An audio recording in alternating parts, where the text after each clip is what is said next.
বলতেছেন وَإِذْ قَالَ رَبُّكَ لِلْمَلَائِكَةِ إِنِّي جَاعِلٌ فِي الْأَرْضِ خَلِيفَةً। আল্লাহ তাআলা বলেন, স্মরণ করো তোমার রবের কথা। আল্লাহ মনে করিয়ে দিচ্ছেন, একটু মনে করো তোমার রবের কথা, যখন তিনি ফেরেশতাদেরকে বললেন ইন্নী জাইলুন, নিশ্চয়ই আমি তৈরি করব, পাঠাবো ফিল আরদি, জমিনে খলিফাতান, প্রতিনিধি দল। লক্ষণীয় বিষয় হচ্ছে আল্লাহ তাআলা আমাদের নাম কি দিচ্ছেন? খলিফা, প্রতিনিধি। প্রতিনিধির কাজ কি হয়? যিনি প্রতিনিধি হন, যার পক্ষ থেকে হন, তিনি তার বৈশিষ্ট্য, তার চারিত্রিক সৌন্দর্য নিয়ে পৃথিবীতে আসেন। হাদিসে রাসূল করিম সাল্লাল্লাহু আলাইহি ওয়াসাল্লামের আজীব হাদিস বলেন যে কিছুক্ষণ আগে আমাদের ইমাম সাহেব, সদ্য ইমাম সাহেব একটা কথা বলতেছিলেন যে সন্তান অভিযোগ করবে আল্লাহর কাছে যে আমার বাবা মা আমাকে কি করেনি, দিন শেখায়। হাদিসের মধ্যে রাসূল করিম সাল্লাল্লাহু আলাইহি ওয়াসাল্লাম বলেন কুল্লু মাউলুদিন ইউলাদু আলাল ফিতরা ফাআবাওয়াহু ইউআউইদানিহি আও ইউনাসসিরানিহি আও ইউমাজ্জিসানিহি। আল্লাহ রাসূল বলেন যে পৃথিবীর সব নবজাতক ছোট বাচ্চা যখন জন্ম নেয় তখন সে দ্বীনের বুঝ নিয়েই জন্মায়, ইসলামের বুঝ নিয়েই সে জন্মায়। আল্লাহ তাআলার পক্ষ থেকে তার দেয়া যে ফিতরত, এই ফিতরত নিয়েই সে জন্মায়। এরপরে কি হয় প্রশ্ন আসবে, তাহলে একটা ছেলে হিন্দু কেন হয়, খ্রিস্টান কেন হয়, ইহুদি কেন হয়?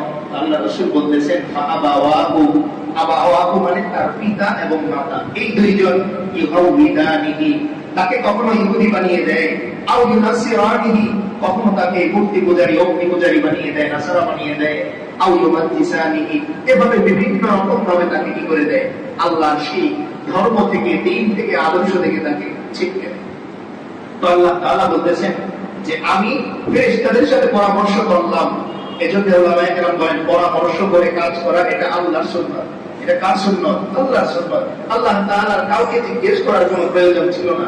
ইচ্ছা আমি বানাবো, বাস বানাবো, কিন্তু বান্দাকে শিক্ষা দিচ্ছেন যে বান্দা আমি আল্লাহ তোমাকে শেখাচ্ছি যে কোনো কাজ করতে হলে আগে কি করো, তোমার আশেপাশে যারা আছে তাদের সাথে পরামর্শ।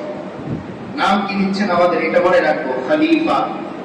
আল্লাহ তাআলা মুসলিম, মুশরিক, খ্রিস্টান, ইহুদি কোন শ্রেণীকে আলাদা করলেন না, বরং সবাইকে নাম দিচ্ছেন কি, খলিফা। তার মানে আমরা যে একটা কথা বলি যে আল্লাহ তাআলা চানই বান্দাকে কি করে দিতে, মাফ করে দিতে, এই কথার দলিল এই আয়াতের মধ্যেও আছে। আল্লাহ যখন আমাকে প্রতিনিধি বানিয়েছেন, তো আমি প্রতিনিধি কার? আল্লাহ। আর আল্লাহ কোরআনে বলেন উলাইকা হিজবুল্লাহ আলা ইন্না হিজবাল্লাহি হুমুল মুফলিহুন, যারা আমি আল্লাহর এই স্বভাবকে, আমি আল্লাহর এই আদর্শকে পৃথিবীতে বাস্তবায়ন করতে পারে তারা আমার লোক। তারা কার লোক? আমার লোক। আর মনে রেখো, যারা আমার লোক হবে তারা দুনিয়া এবং আখিরাত উভয় জাহানে তারা সফল হবে। তো এই কথা যখন আল্লাহ তাআলা ফেরেশতাদের সামনে বললেন, তো পৃথিবীতে মানুষ সৃষ্টির আগে জিন জাতিকে আল্লাহ তাআলা সৃষ্টি করেছেন, এটা তো আমরা জানি। এবং কোরআনে কারীমের আয়াতের মধ্যে আল্লাহ তাআলা বলেন ওয়া খালাকাতুল জিন্না ওয়াল ইনসা, প্রথমে বলতেছেন জিনের কথা। এই যে সিরিয়া, যেহেতু আল্লাহ তাআলা প্রথমে জিন জাতি তৈরি করেছেন, তাই আল্লাহ তাআলা এই আয়াতের মধ্যে বলতেছেন ওয়া খালাকাতুল জিন্না, যে আমি আল্লাহ প্রথমে জিনকে সৃষ্টি করেছি, ওয়াল ইনসা, এবং এরপরে মানুষ সৃষ্টি করেছি একমাত্র আমি আল্লাহর দাসত্ব করার জন্য। তো পাওয়া যায় কিতাবের মধ্যে, তাফসীরের কিতাবের মধ্যে, যে আল্লাহ তাআলা যখন জিন জাতি তৈরি করলেন তাদেরকেও পাঠিয়েছিলেন আল্লাহ তাআলা এই আদর্শকে দুনিয়ার বুকে বাস্তবায়ন করার জন্য, আল্লাহকে ডাকার জন্য, আল্লাহর বিধান মানার জন্য। এক পর্যায়ে যখন তারা অবাধ্য হয়ে গেল, তখন আল্লাহ তাআলা ফেরেশতাদের একটা দল পাঠালেন, তারা যেন এদেরকে সেই দূর দূরান্ত পাহাড় পর্বতের দিকে ঠেলে নিয়ে যায়, দখল করে নেয়। সেই বাহিনীর মধ্যে ইবলীসও ছিল।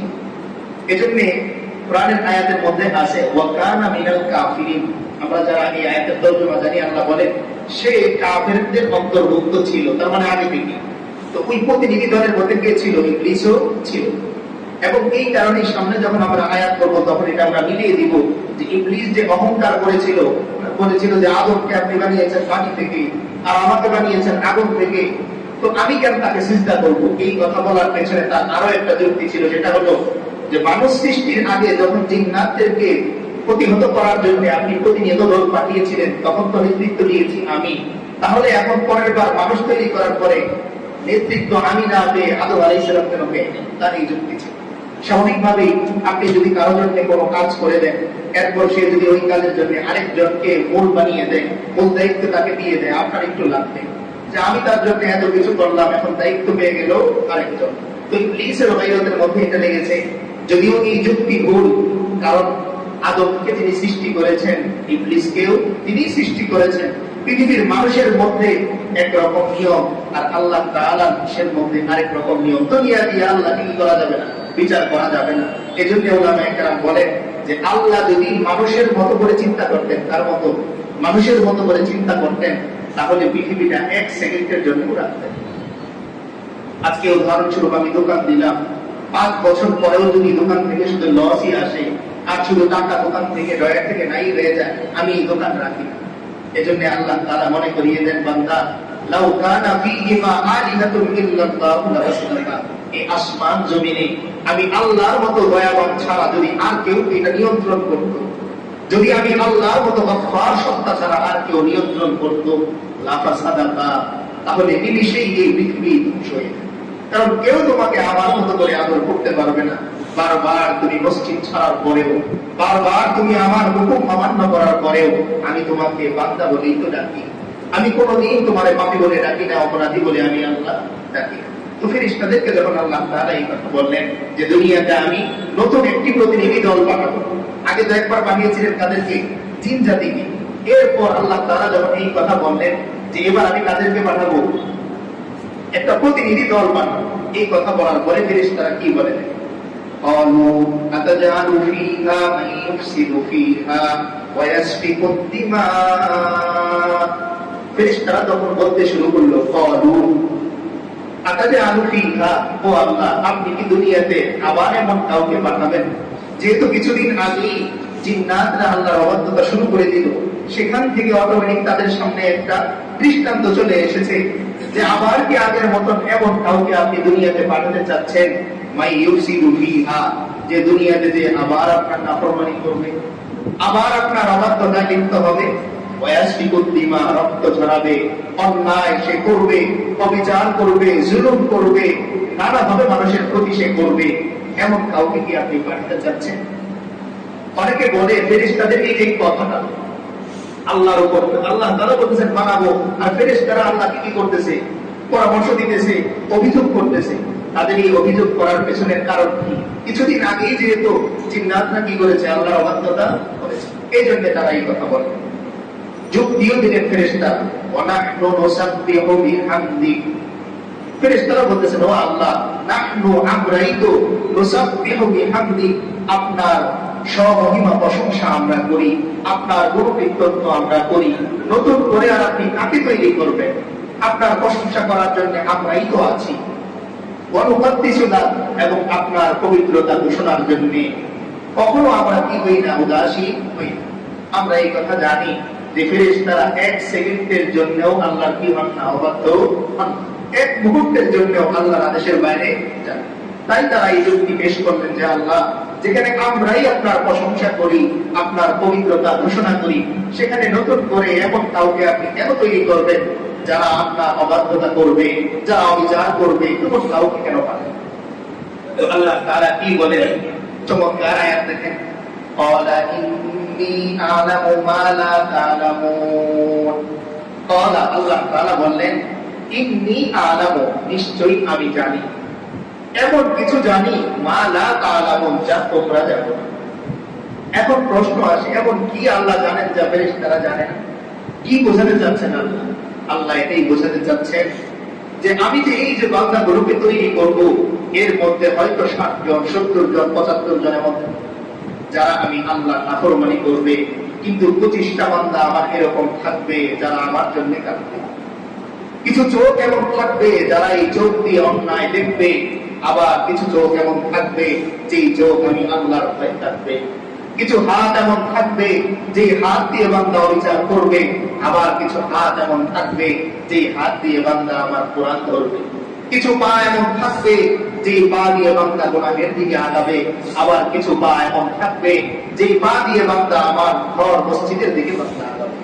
কিছু মাইন্ড এরকম থাকবে যে মাইন্ড দিয়ে বান্দা গুনাহ করার ফিকির করবে, আর কিছু মাইন্ড এমন থাকবে যে মাইন্ড দিয়ে বান্দা আমাকে রাজি খুশি করানোর জন্য, কিছু হৃদয় এমন থাকবে যে হৃদয়ে মানুষকে ক্ষতি করার জন্য আবেগ আপ্লুত হয়ে পড়বে, আর কিছু হৃদয় এমন থাকবে যে হৃদয়গুলো আমি আল্লাহর জিকিরে, আমি আল্লাহর ভয়ে ভেঙে পড়বে।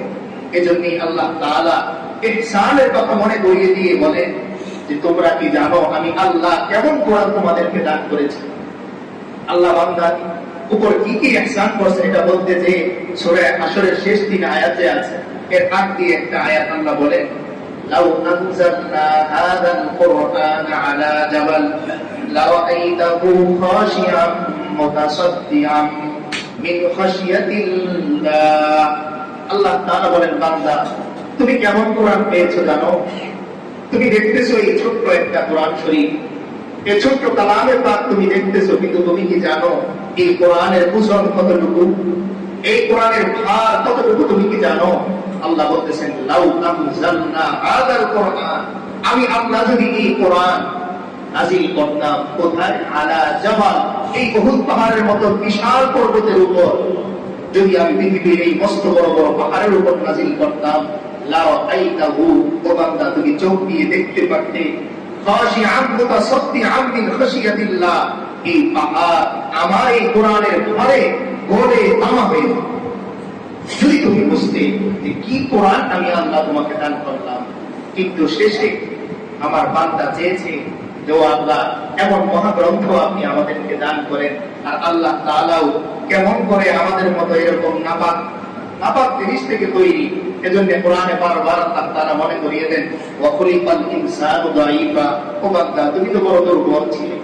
একটা গরুর বাছুর না হওয়ার পর পরে কি সুন্দর সে হাঁটা শুরু করে দেয়।